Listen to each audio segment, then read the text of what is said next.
I'm SueZann Bosler, a co-founder of Journey of Hope from Violence to Healing.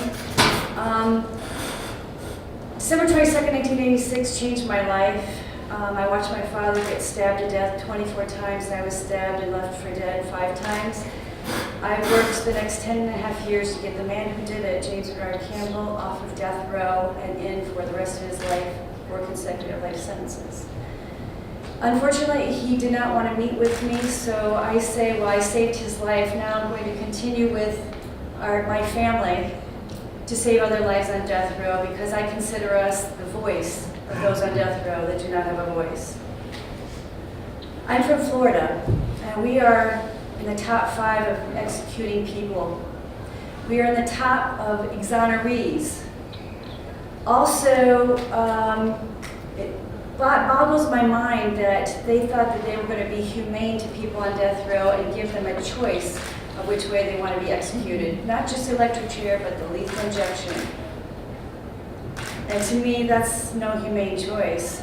I wore this scarf when several of us, last January, stood at the steps of the Supreme Court and held a sign, "Stop Executions," and we were arrested.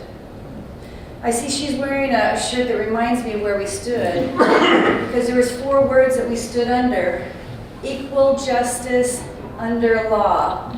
And what does her shirt say? Unequal justice under law.